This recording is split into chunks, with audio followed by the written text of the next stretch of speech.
So in this video, we're going to list the sum and difference angle formulas for sine, cosine, and tangent. We won't do them for secant, cosecant, cotangent because they're just the reciprocals of the ones we're about to write, so we don't need to list those here. So we'll start with the difference angle formula for cosine. Cosine of alpha minus beta.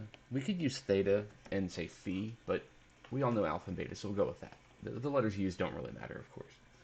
This is going to be cosine of alpha cosine of beta plus sine alpha sine beta. Okay?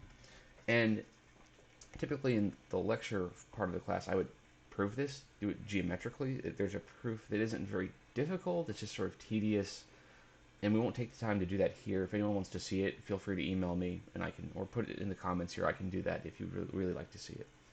From this one, I can get the other ones that I need. So for example, cosine of alpha plus beta, right? The sum angle formula for cosine. Well, I can get it from the difference angle formula this way. I can say, well, this is really cosine of alpha plus beta. This is cosine of alpha minus negative beta, right? Because adding beta is the same as subtracting negative beta. Same idea. So I can then apply this formula, right? That identity to get that turned into an identity for alpha plus beta. So this is cosine of alpha, right? Cosine, but not of beta, now of negative beta, because that's what we have right there, right? That's the second thing, alpha minus something. In this case, it's negative beta.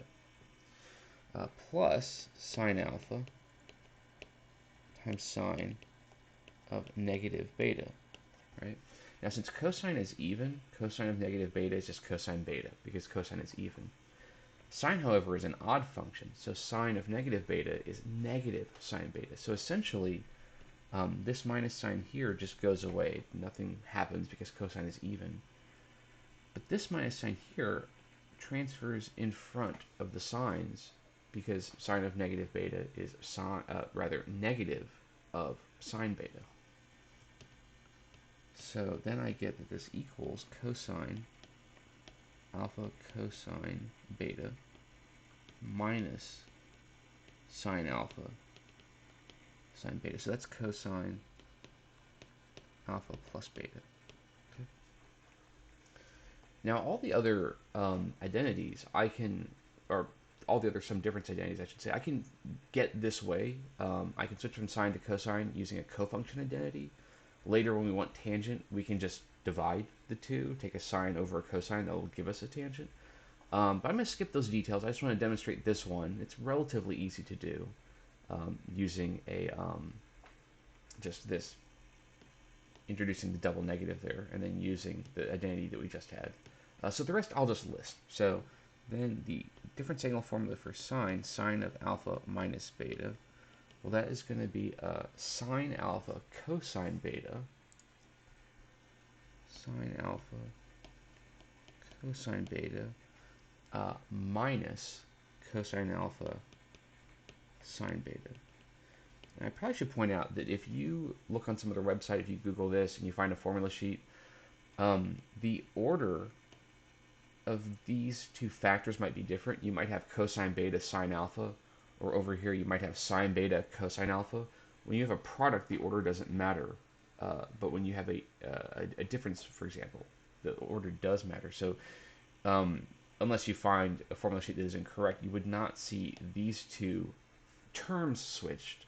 But within one term, you might see the order of the factors switched. That doesn't affect the overall value.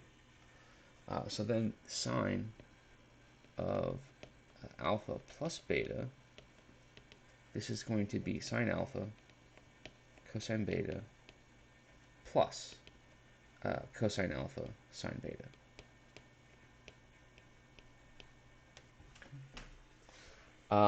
Now we can get to tangent, which, as I mentioned earlier, to make tangent of alpha minus beta, you just divide the two formulas we had. You would take this formula minus this formula, and you would get tangent that way, although you would then want to clean it up a little bit by reducing, but we'll skip those details, at least for now. So tangent of alpha minus beta, This is going to be tangent alpha minus tangent beta all over 1 plus tangent alpha times tangent beta.